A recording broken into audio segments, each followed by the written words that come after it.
Welcome friends to my channel Neeraj Kapse. Today we are going to see about IEEE 802.11 standard. So this is Wi-Fi standard and there are different versions available with IEEE 802.11 standard. Okay. So before starting with the lecture, those who are not subscribed my channel yet, please press the subscribe button and also press the notification bell icon for next upcoming updates. Okay. We'll start with the session now. So what is IEEE? IEEE is a standard and they have different standard like we have PAN standard, we have Zigbee standard, Bluetooth standard, then they have some USB standard and all, then also some Wi-Fi wireless communication standards and all. So 802.11 is again one of the standard. So we'll see in detail what is 802.11 standard. Okay. So here's the highlighter. Okay, what does 802.11 standard means? So what do you mean by 802.11 standard? So IEEE 802.11 standard refers to a set of standard that defines the communication for wireless LAN. So this is basically a standard for a wireless LAN, so wireless local area network. In the last lecture we have discussed about wireless LAN, types of different wireless LANs and all. So wireless local area networks or WLANs, the technology behind 802.11 is branded to the consumers as a Wi-Fi. So currently the branding of 802.11 standard is a Wi-Fi. So Wi-Fi is nothing but 802.11 standard. Okay. So the name implies, IEEE 802.11 is overseen by IEEE. So IEEE is the Institute of Electronics Engineering. Okay. So specifically IEEE LAN or MAN standard committee, that is IEEE 802 standard is formed.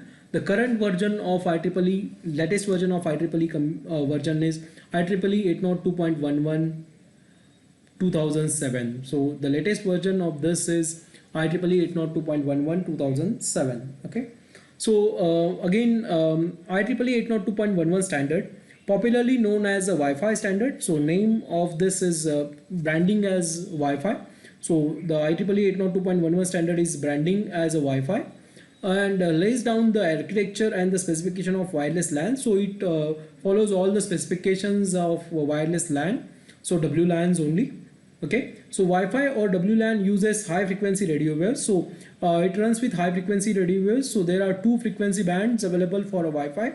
Either you can use it in 2.4 gigahertz or you can use it for 5 gigahertz. So there are two bands available with the Wi-Fi, either 2.4 gigahertz or 5 gigahertz.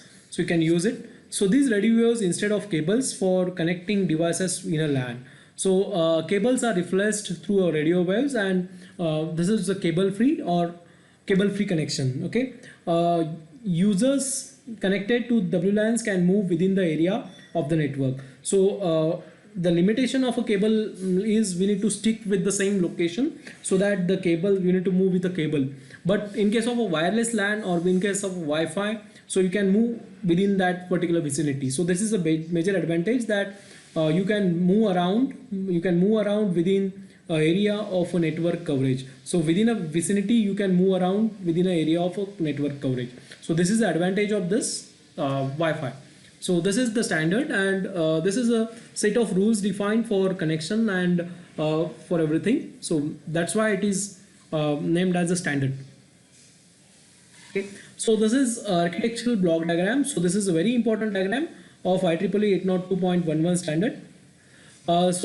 Main components of this architecture is distributed system. So it is named as a DS. So distributed system will have the communication with different devices. Okay.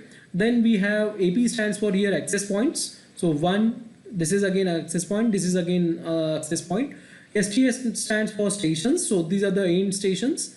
So we'll have end stations. So end stations are connected with these access points. So stations are connected with the access points. Again, this station is connected with this. So again, base service station, BSS stands for base service station, and we have ESS, that is extended service set. So like if your area is extended from this vicinity of access point, so this access point is having vicinity of this much. Okay, So access point vicinity is this much, access point 2 vicinity is this much, and access point 3 vicinity is this much. So if your area is more than that, then we need to have use this extended set of service. So distribution system will get the information, or it's having a connection from other end. So we can have here a LTE system, or we can have a broadband system, or any other system to get the connection with this, and then that is given to the access points. Okay, so access points are in base service sets. Okay, and stations are connected to the access point. So we'll see description of this architecture in detail. What is the role of extended service set, what is the role of BSS, what is the role of station, what is the role of access point, what is the role of distribution system, and all. Okay, so we'll see in detail of this, okay, in the next slide.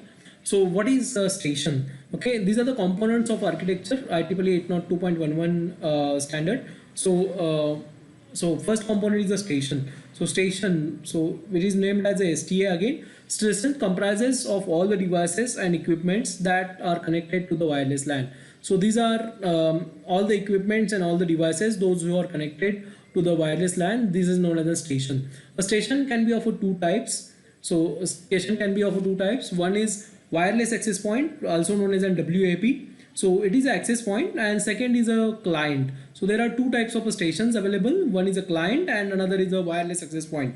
So again, wireless access point, what does mean by wireless access point? So wireless access point simply accesses the point. It's simply access point.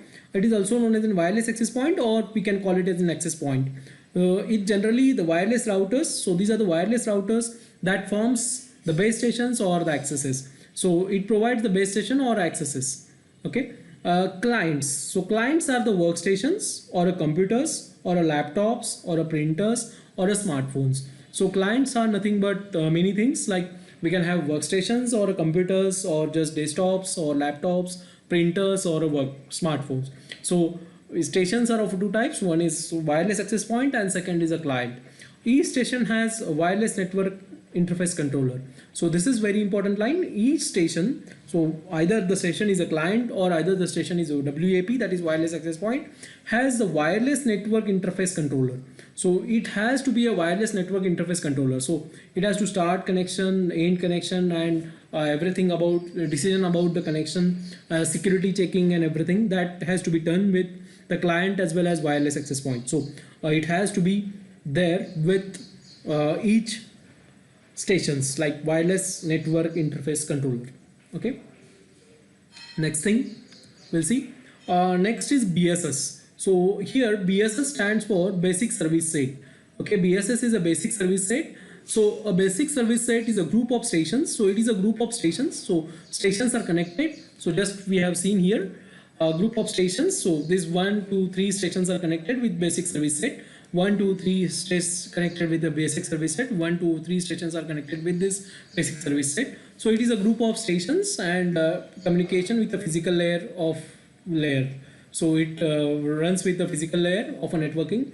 So basic service set can be of two categories depending upon the mode of operation.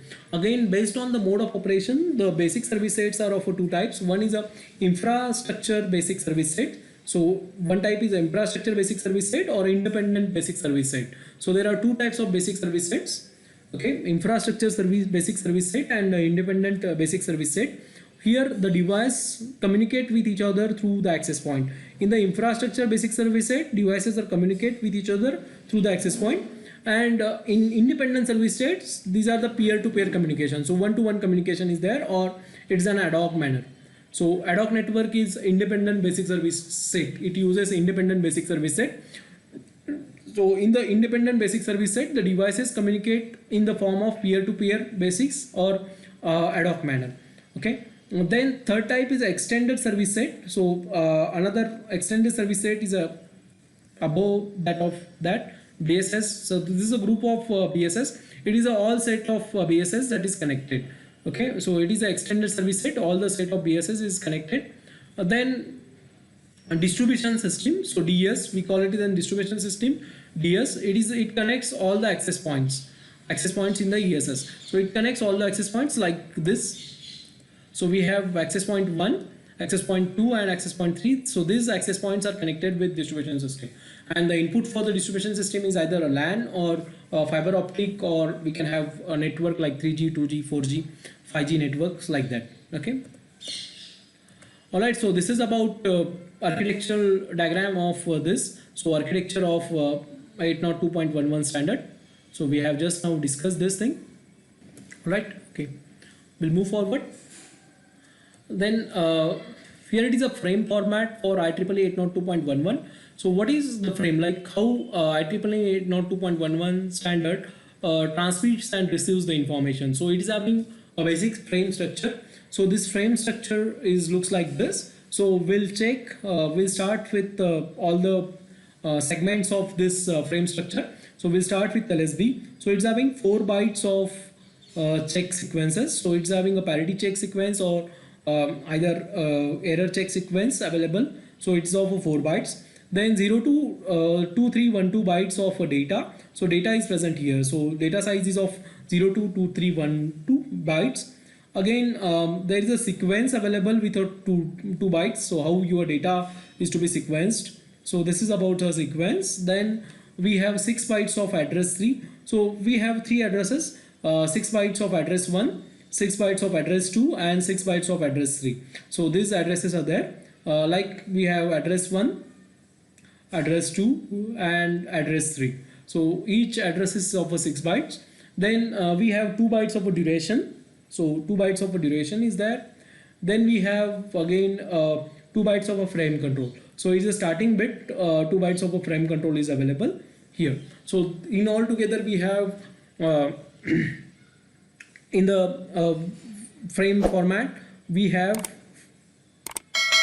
a frame control, then duration is of 2 bytes, address 1 is of 6 bytes, address 2 is of 6 bytes, address 3 of 6 bytes, sequence is of 2 bytes, data is 0 to 2312 bytes, and check sequence is of 4 bytes. Okay, so these are the bytes of this particular IEEE format.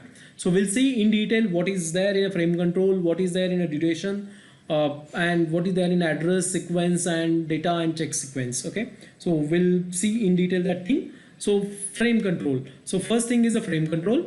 Details about the frame format. First thing is a frame control. It is of 2 bytes. So frame control is of 2 bytes. Starting field composed of 11 subfields. So there are 11 subfields are there in a frame control.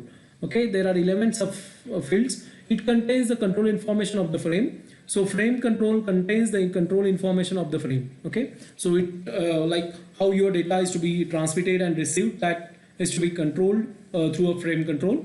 Second field is a duration.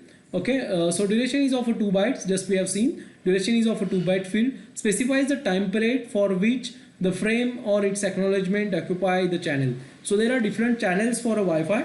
So for what particular period or what is the time sequence or how much time your channel has been occupied, that has been decided by the duration. Again, duration is of 2 bytes. Okay. Third is address field. Okay. So there are 3 6-byte address fields. So address 1, address 2, address 3. So all ADDR1, ADDR2 and ADDR3. So all are of 6 bytes.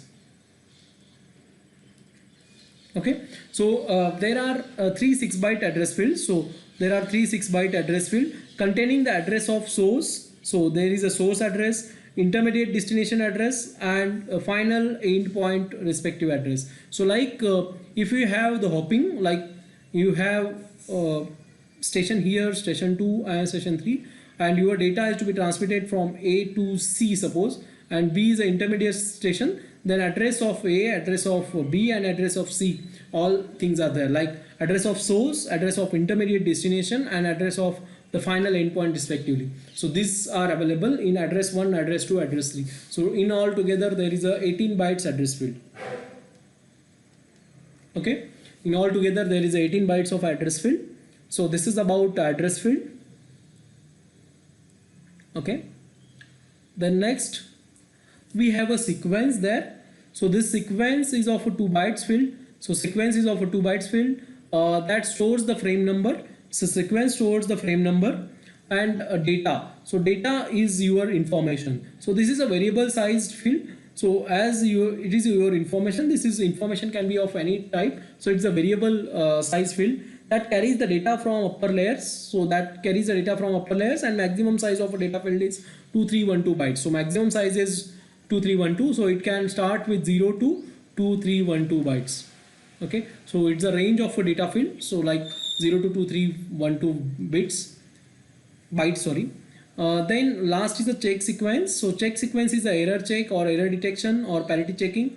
So it's of 4 bytes. So check sequence is of 4 bytes. It contains the error detection and information. So check sequence contains error detection and information. So these are the data frame formats of IEEE. So we'll revise these again. Data frame formats of IEEE. So this is IEEE frame format. So we have 4 bytes of check sequence, 0 to 2312 bytes of a data, 2 bytes of a sequence, then a total 18 bytes of this 18 bytes of address. So this is again address of source, address of intermediate node, and final endpoint. Okay, then we have a duration. So duration is how much time the channel has been occupied.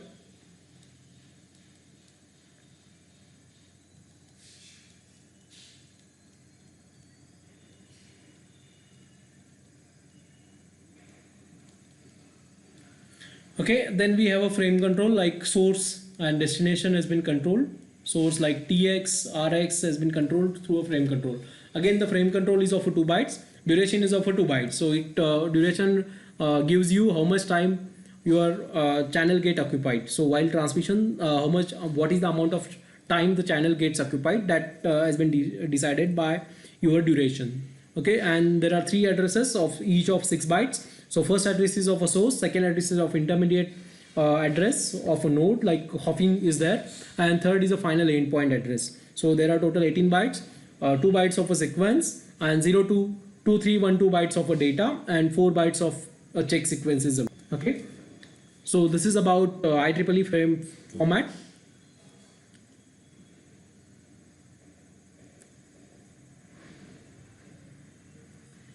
Okay, next we'll see advantage and disadvantage of WLAN. So what are the advantages of wireless LAN? So wireless LAN advantages, so we can discuss advantages here.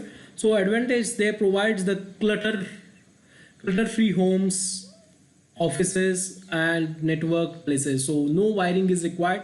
So it is a wire free, and you can move anywhere in the office, anywhere in the home, or anywhere in the network place. These things are scalable. So LANs are scalable in the nature. So wireless LANs are scalable in the nature. The device may be added or removed from the network greater rates than the wired LAN. So like it's easy. So to add the device in the network or to delete the device from the network, it is easy. It is a scalable. So we can expand the network. We can scale the lower the network as well. So wireless LAN networks are scalable. The system is portable within the network coverage. So wireless LAN systems is a portable. So portable means we can have a network coverage across the network, not bounded by the length of cables.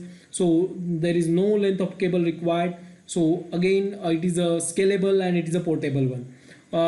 Again, very important advantage of this is installation and setup is much easier. Installation is easy and also the setup is easy. No need of wiring, no need of anything. Just we need to set up a router. We need to set up an access point and everything. Then the wired components, just we have discussed. And because of this, the wire gets reduced, and also the router, wired switches get reduced. The equipment and the setup cost get reduced. So automatically the cost of this wireless networks are reduced due to there is a wireless thing. Okay, no wire cost and no fitting cost and everything, because we need to just set up a router or we need to set up just access point so that you will get wireless connectivity everywhere. So this is the advantage of WLAN. The next thing, what are the disadvantage of WLAN? So there are a few advantages and there are a few disadvantages as well. So what are the disadvantages of WLAN? So we'll discuss the disadvantages. So since the radio waves are used for communications, So in the LAN, wireless LANs, the radio waves used are used in for communication. So signals are noisier and more interference to the nearby systems. Like you can observe that in the lightning or in the rainy season, the Wi-Fi connection gets slower down, or if there is obstacle, you will get less connectivity and less speed. If you are far apart from the access point, you will have very low range and you will not get that much good speed and all. So this is about the interferences. So as Wi-Fi is using radio waves, the interferences are very more. So again, greater care is been needed for encryption of the information. Again, very important thing is the security concern. As all the information is wirelessly available, so anyone can get, if it is open network, or if you are not giving any security for that your network, then your information can be stolen out. So encryption of the information is very important. So we need to take care of, greater care it should be taken for encryption of the information. Also they are more prone to the errors. So again, wireless connections are more prone to the errors. They require greater bandwidth than the wired LAN. So again, the wireless LANs requires greater bandwidth than the wired LANs. So again, we require a greater bandwidth for that. Then a very big disadvantages is wireless LANs are slower than the wired LANs. So this is a big disadvantage, that wireless LANs are slower than that of a wired LAN. Okay, so this is a big disadvantage. Wireless LANs are slower, as the wired LANs are faster. Okay, so we'll discuss next. So there are different IEEE specification standards available. There are different IEEE specification standards available. So these IEEE standards are named with the version, like IEEE 802.11a, b, gn, an. So you might be have read this standard on your phone or on your laptop, that it supports IEEE BGN or IEEE A standard or IEEE P standard, something like that. So what do you mean by these standards? So what is the nomenclature of this IEEE specification standard? So first we'll look for IEEE 802.11 plain. So there is no nomenclature available here, no suffix there. So we have just 802.11. This pertains the wireless LAN provides 1 to 2 Mbps transmission. So transmission rate is 1 Mbps or 2 Mbps. In the form of 2.4 gigahertz band. So it uses a 2.4 gigahertz band using either a frequency hopping, that is frequency hopping technique with a spread spectrum, frequency hopping spread spectrum technique, that is FHSS. So 802.11 standard uses 2.4 gigahertz frequency band with frequency hopping spread spectrum, or we can have direct sequence spread spectrum. So these are the two modulation techniques he uses while transmission, like frequency hopping spread spectrum technique, or it uses direct sequence spread spectrum, that is DSSS. So it uses that FHSS or DSSS. Okay, so this is about 802.11 standard. Second standard is 802.11a. So what is this 802.11a standard? So this is an extension of 802.11. So again, 11a standard is an extension of 802.11 that pertains again wireless LAN. Again, these standards are for wireless LAN. Whatever the 802.11 standards are there, so mainly these are for wireless LANs. It goes fast as 54 Mbps. So like earlier 802.11 goes with 1 to 2 Mbps, as the 802.11a will go for 54 Mbps. Also it supports 2.5 gigahertz band and 5 gigahertz band. So many of the smartphones are offered, the smartphone manufacturer offered 5 gigahertz band as well. So we can have, under a wireless connectivity, we can have two options, like you can go with 2.4 gigahertz or you can go with 5 gigahertz band. So there are two different options available, so you can choose any of that. So earlier phone only supports 2.4 gigahertz, but recent phone supports these two bands as well. So here again 802.11a standard employs the orthogonal frequency division multiplexing. So again the frequency division multiplexing is different, like multiplexing technique is different. So it uses OFDM technique, so orthogonal frequency division multiplexing technique, whereas plain 802.11 uses FHSS or DSSS. In case of this, 802.11a standard uses orthogonal frequency division multiplexing encoding scheme opposed to either FHSS or DSSS. Okay, so it uses OFDM. So 802.11a standard uses OFDM. Okay, so this is about the differences. Like this, there are different versions available. So we are going to see those particular versions again. So again, next version is 802.11b standard. So we have seen A standard uses OFDM technique. Now we are going to see what 802.11b standard uses. So the 802.11 is a high rate Wi-Fi extension of 802.11. B is a high rate Wi-Fi extension that pertains a wireless LAN, yields for the connection as fast as 11 Mbps. So 11 Mbps transmission. So there is 11 Mbps transmission with fallback of 5.5, 2 and 1 megabits depending on the strength of a signal. It supports 2.4 gigahertz band. 802.11b standard supports a 2.4 gigahertz band, where the specifications of uses DSSS, that is direct sequence spread spectrum. Note that 802.11b was actually the amendment to the original of 802.11 standard added in 1999 to permit the wireless functionality to be analogous to hardwire Ethernet connection. So to permit the hardwire connections to be connected with a wireless standard. So this standard they manufactured or they have put forward like 802.11b. Next standard is 802.11e standard. So 802.11e standard is one of the key areas of sending the data. So this is one of the key areas of sending the data over any medium. Over any medium is what is termed as quality of service, that is QoS, prioritization of data. So a priority has been set, quality of service has been set, QoS has been set. The IEEE 802.11e addresses this topic so that defined approach can be taken. Okay, so this is again a very good standard, and IEEE 802.11e standard taken care by quality of service, also the prioritization of a data. So okay, this is about IEEE 802.11e standard. All right, so we'll see next what are the standards again. So next is IEEE 802.11f standard. Okay, IEEE 802.11f standard is a recommendation that describes an optional extension of 802.11. It enables the wireless access point communication over the multi-vendor system. So it offers the multi-vendor system communication over the WAP, that is wireless access point. Again, 802.11f was issued for trailing its use, and it was not taken up across the industry, therefore it was withdrawn in 2006. So this standard is withdrawn because it is not currently used in the industry, or which is not taken care by the industry. It is not taken by the industry, that's why it is withdrawn. So this standard, it's not currently in the picture. Okay, so 802.11f standard is not in the picture.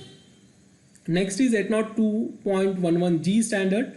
So the it should be a G. 802.11g standard come up as a result of demand for a faster Wi-Fi using 2.4 gigahertz band.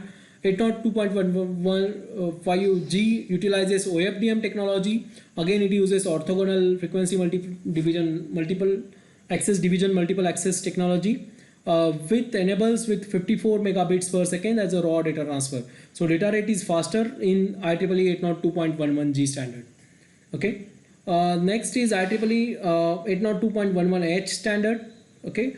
So here IEEE 802.11h standard, it come up in 2003. It's also known as an IEEE 802.11h 2003. Specifications defines the power control required for the Wi-Fi. It defines the power control for the Wi-Fi.